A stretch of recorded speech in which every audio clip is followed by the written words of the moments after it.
Cara Patrizia, tocca a te. Allora, intanto grazie per l'invito e grazie anche perché i discorsi che ho sentito finora mi hanno aperto il cuore, diciamo, quindi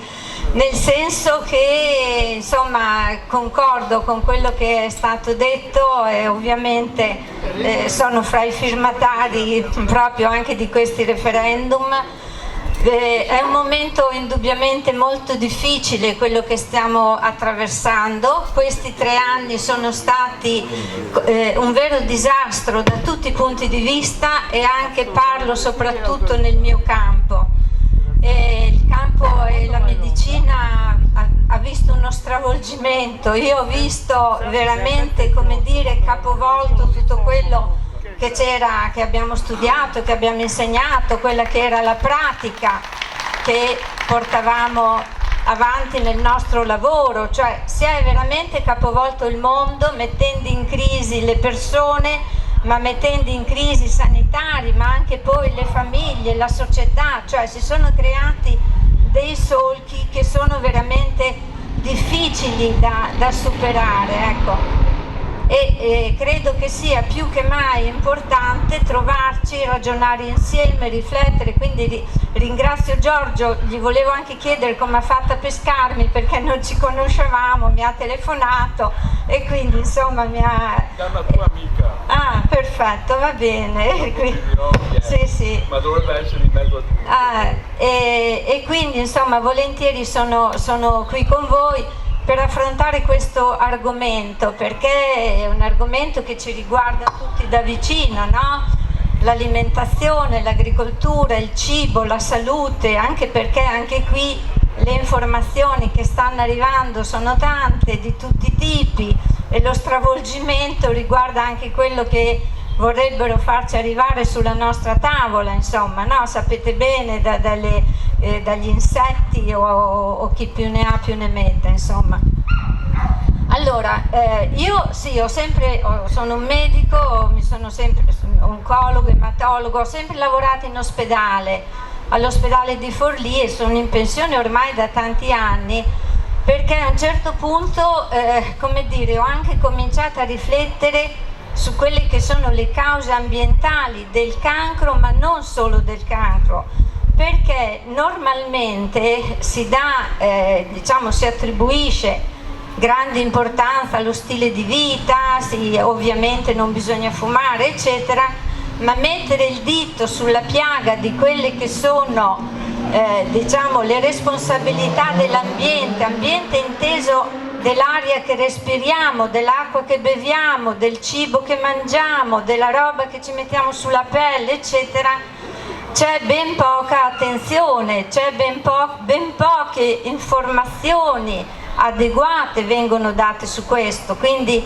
per esempio in Veneto sono venuta tante volte nelle terre del Prosecco per il problema dei pesticidi, ma poi anche a Monselice per i cementifici e poi per gli inceneritori di rifiuti, perché vengono proposte delle soluzioni ai problemi, soluzioni che molto spesso sono peggiori del male. Quindi purtroppo sbagliamo sempre la strada per come la vedo io, ovviamente non solo io. Ecco, io mi sono convinta che le soluzioni ci sono, non c'è bisogno di andare a cercare soluzioni tecnologiche che poi non riusciamo a controllare, che poi ci si rivoltano contro. Se solo avessimo il buon senso di capire che dobbiamo seguire e vivere su questo pianeta in linea con le sue leggi, che sono le leggi della natura, come dice, è la magia della natura.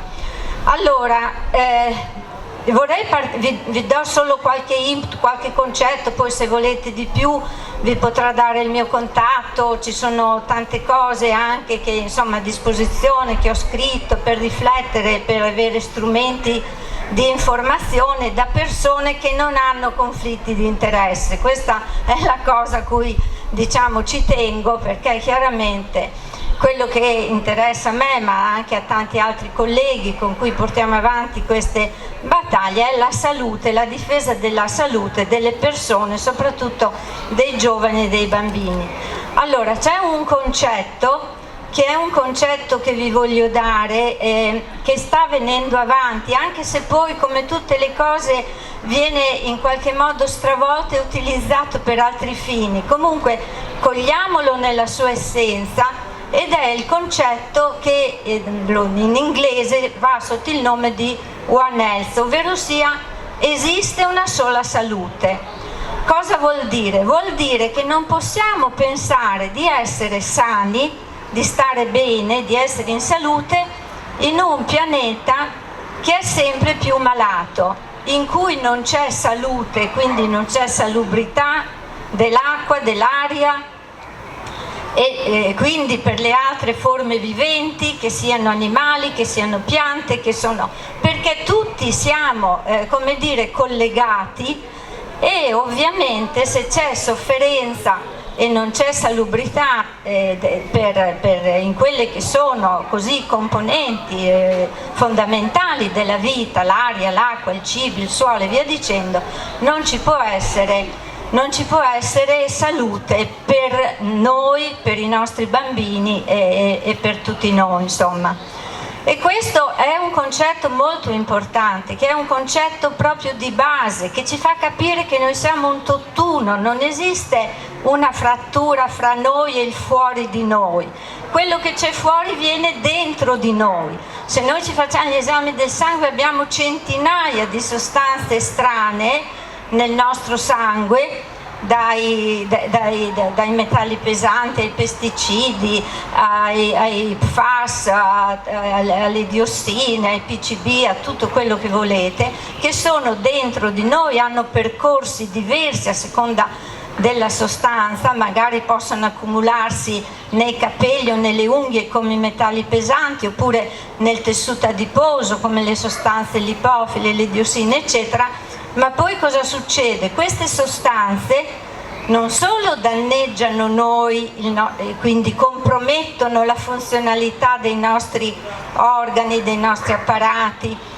ma possono danneggiare le cellule germinali, quindi gli spermatozoi, quindi le cellule uovo, e possono trasmettersi, che perché si sono trovate nel cordone ombelicale, dalla madre al feto, e quindi alterare, dare un imprinting, un'impronta negativa già nel momento del concepimento, per cui tutti quei tessuti, quegli organi, no, che si sviluppano e che devono accompagnarci per tutta la vita, nascono già con un difetto di base.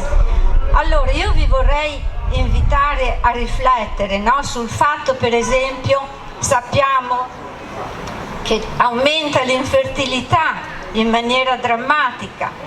i tumori ormai, un uomo su due, quindi il 50% dei maschi, queste non sono stime, sono proprio i dati reali che trovate pubblicati e sono disponibili per tutti, ormai non c'è famiglia che non sia colpita,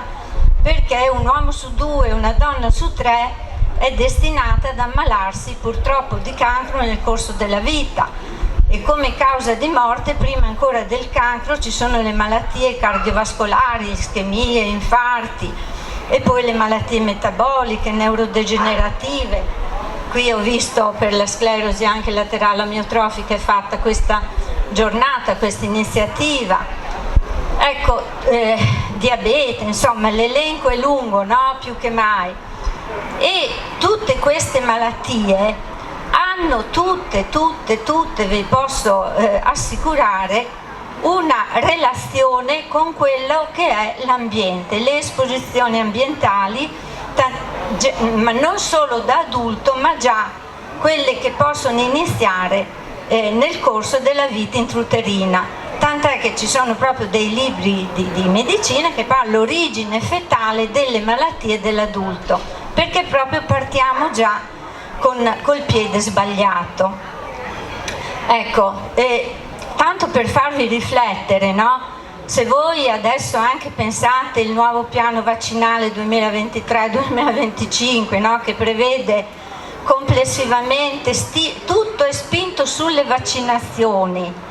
si parla non solo nei bambini ma negli adulti, vaccinazioni ripetute per l'influenza, per l'herpes, per la pertosse e via dicendo. Nessuno parla più dell'ambiente, sembra che la salute sia diventata o fare vaccini a tutto spiano, quindi nell'arco della vita normale sono 60 più 2 volte all'anno il vaccino per il Covid dai 60 anni in poi, quindi diventano oltre 80 vaccini, quindi vaccini e dall'altra parte screening. E si confonde lo screening con la prevenzione, no? Sembra che la prevenzione sia, ma cosa vuol dire fare lo screening? Vuol dire anticipare la diagnosi di una malattia, non certo impedire che quella malattia nasca, non so se mi spiego. Quindi ancora una volta davanti a questa diciamo salute sempre più compromessa di tutti noi e dei nostri bambini purtroppo, si cercano rimedi senza mai interrogarsi sulle cause che sono, ripeto, per la massima parte ambientali, quindi verso cui dovremmo assolutamente come dire, impegnarci. In tutto questo panorama l'alimentazione è ovviamente fondamentale, ciò che mangiamo, come lo mangiamo, come ci nutriamo, come quel cibo è stato coltivato, e quindi c'è questa relazione che è sempre più come dire ormai diciamo documentata in relazione appunto al tipo di agricoltura, quindi al tipo di alimenti e quindi alla salute negata o di cui le persone possono godere. Qui vi faccio un breve come dire, anche qui un breve inciso. L'agricoltura di oggi, come oggi la conosciamo, non è l'agricoltura dei miei tempi, no? Dei tempi, ma che già cominciava a essere monocultura e agricoltura industriale. Ecco, l'agricoltura che poi è venuta dal dopoguerra è un'agricoltura industriale che ha fatto perdere enormemente la biodiversità, anche proprio del cibo che arriva, delle oltre 100.000 specie che diciamo le varie varietà che arrivavano sulle nostre tavole, oggi se ne coltivano poco più di 150, quindi c'è un'estrema omogeneità, un'estrema impoverimento insomma, no, del cibo che arriva sulle nostre tavole. C'è ovviamente, essendo monoculture, e qui pensate alle mele, pensate, cioè viene coltivato no, solo in quel modo, è una sorta di allevamento, anche quello per cui c'è bisogno, le piante hanno bisogno, sono tutte della stessa qualità eccetera, quindi vengono trattate con grandi quantità di pesticidi, poi pesticidi che sono erbicidi, insetticidi, fungicidi e via dicendo, la varia varietà no? Che noi per colpire il fungo, l'insetto che è dannoso per quella coltura, grandi quantità di sostanze chimiche, fertilizzanti che però impoveriscono il terreno, quindi si perde l'humus, cioè abbiamo stravolto tutto quello che era il sapere no? Di un rapporto con la terra in cui la terra era nutrita, tutto tornava alla terra attraverso il compostaggio, e quindi c'era fertilità, c'era possibilità di assorbire come si deve l'acqua e non c'era il rischio che vediamo oggi, anche perché i terreni sono aridi, hanno perso in campo agricolo, tutto questo purtroppo è successo, e quindi insomma la stessa agricoltura è un'agricoltura malata, quello che ci arriva è cibo che ha fatto, io dico, della chemioterapia per tutta la sua vita, perché trattamenti su trattamenti, pensate, e magari come dire ormai sappiamo che l'esposizione anche a piccole dosi di pesticidi considerate sicure, considerate non dannose, invece assolutamente alla lunga creano una serie di problemi e di patologie di tutte quelle che vi ho raccontato prima. Allora, un altro ecco, tanto per farvi capire se io vi chiedessi quant'è la quantità di pesticidi che ogni anno viene data sui suoli italiani,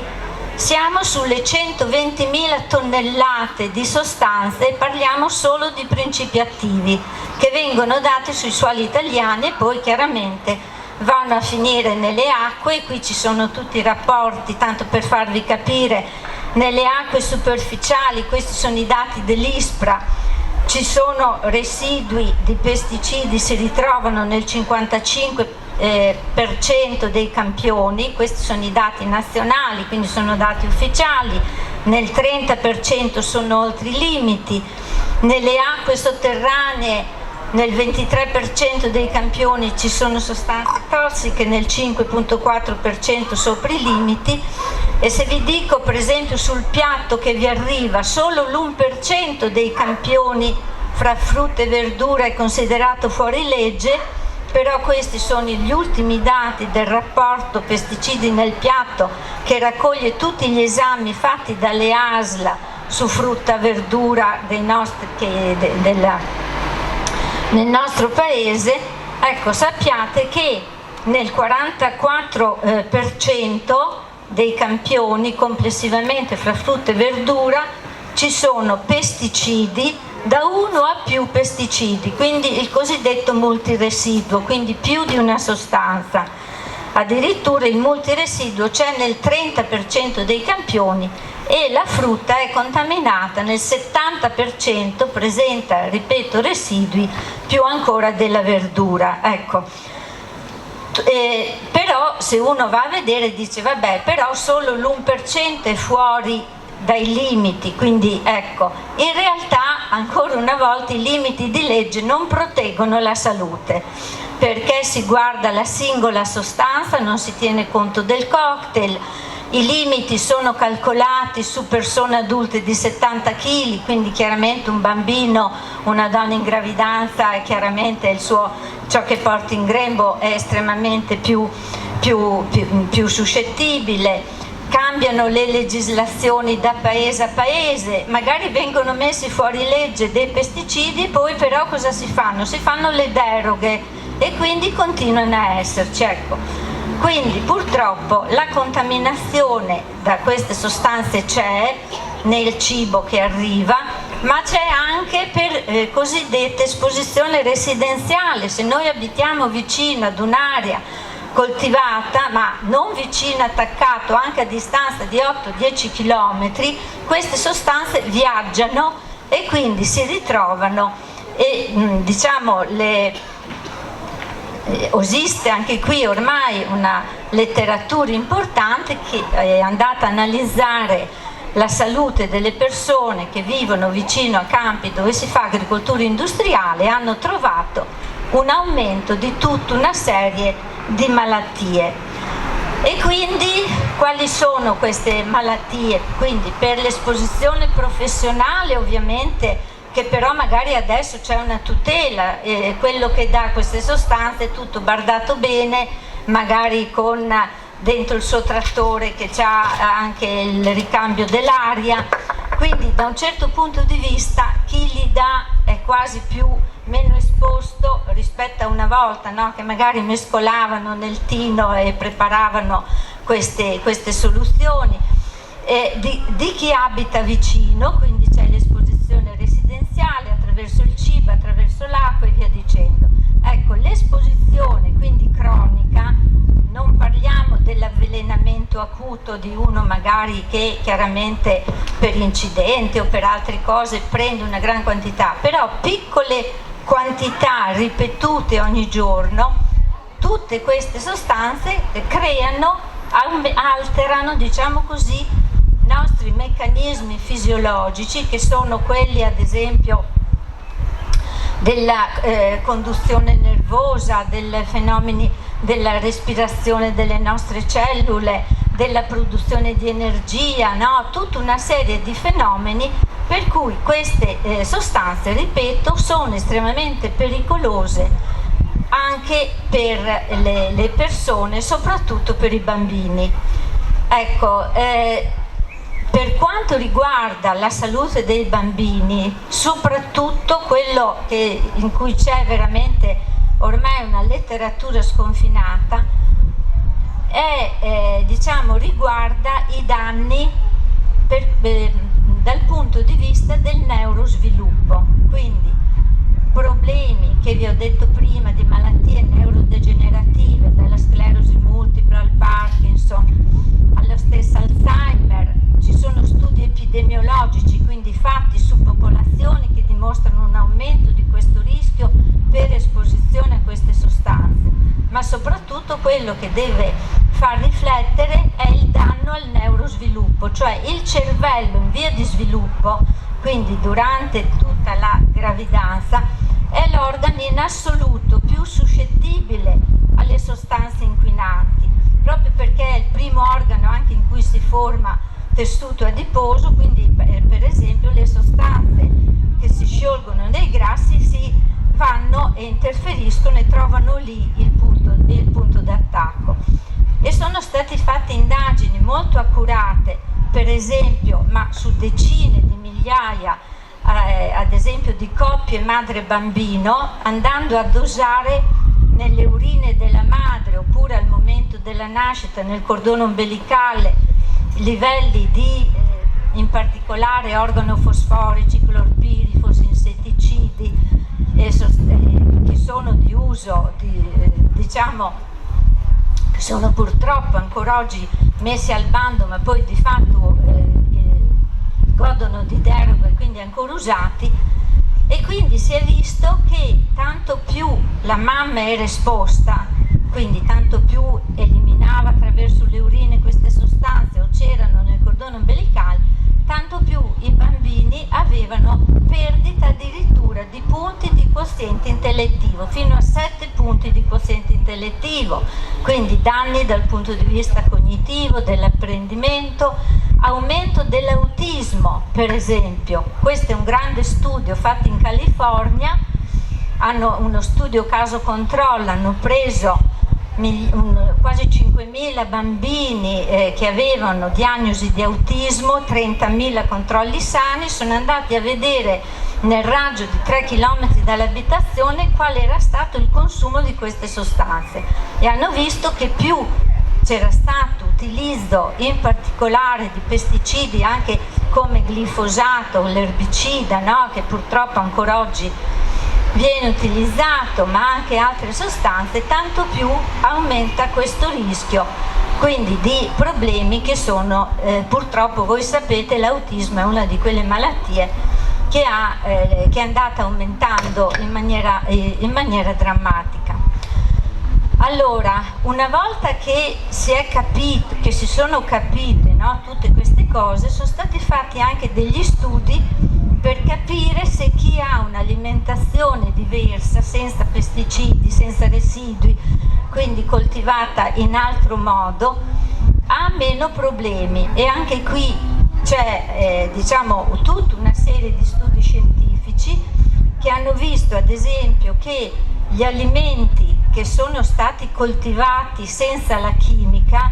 hanno dei profili nutrizionali migliori, hanno più vitamine, più antiossidanti, tutta una serie di cose benefiche che la pianta fa per se stessa, non è che la fa per noi, però noi se ci nutriamo di quelle ne usufruiamo, proprio perché la pianta è una pianta sana che è abituata e deve difendersi e quindi ha fatto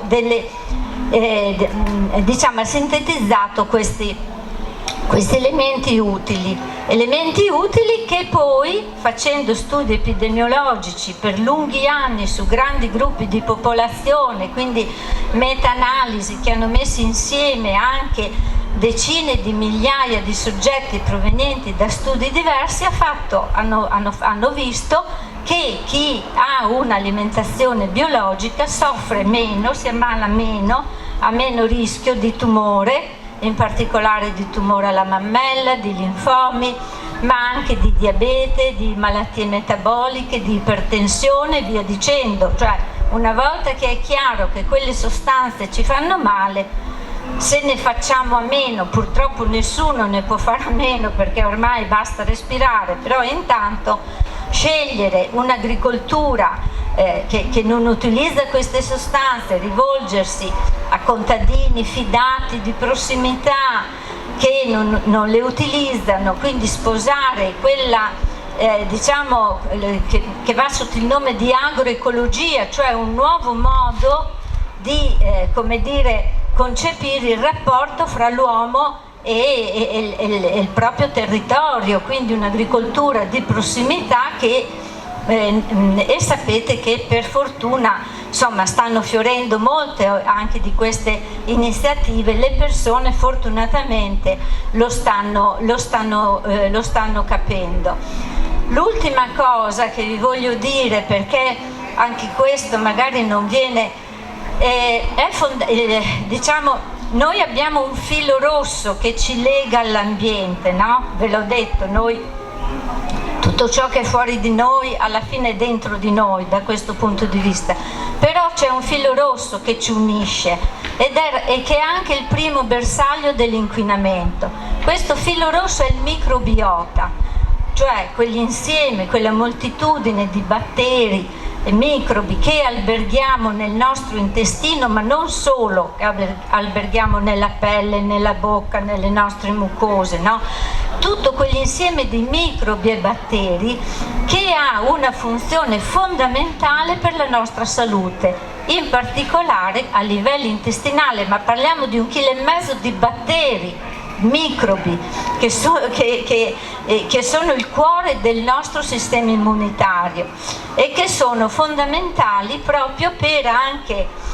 diciamo le funzioni, difenderci quindi dall'equilibrio, la funzione del nostro sistema immunitario, ma anche la funzione del nostro cervello. Saprete che l'intestino viene chiamato il secondo cervello, quindi il tipo di alimentazione influenza l'umore.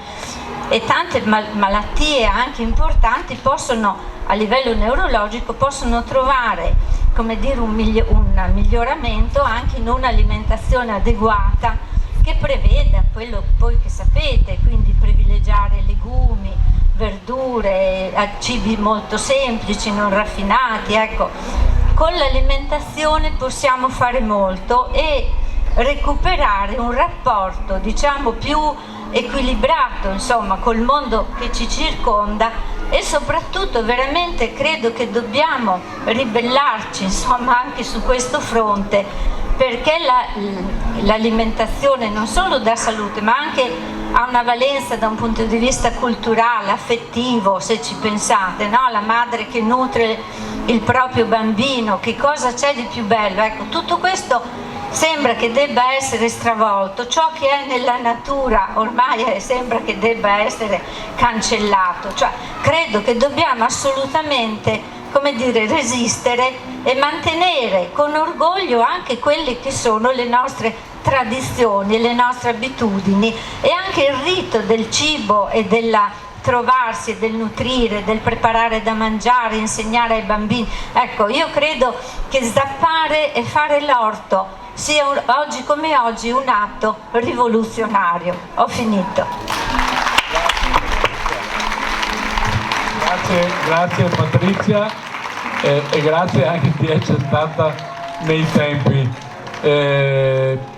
Allora, vi devo ricordare, l'intermezzo l'ho sentito in sottofondo, Paolo Zanarella, il pianista fuori posto. Quindi un ringraziamento anche a lui va. Volevo anche ricordare, perché io sono come sempre il venale, scusatemi, però abbiamo avuto veramente tante spese, stiamo facendo queste cosine poi anche per una piccola goccia all'associazione Avisla, che è l'associazione, diciamo così, che per la ricerca contro l'ASLA, questa patologia molto grave e invalidante al 100% di più. Quindi vi chiedo di mettere una mano nel cuore e soprattutto nel portafoglio, mettete quello che potete. mettete 1 euro, 2 euro, 3 euro, 5 euro, 10 euro, 100.000 euro, quello che potete. Noi vi ringraziamo perché comunque abbiamo fatto un qualcosa di bello assieme, assieme, e questo io credo che sia la cosa assolutamente bella e meravigliosa, come che meraviglioso sarà adesso l'intervento di Franco Del Moro. Franco Del Moro abita in un paese molto bello,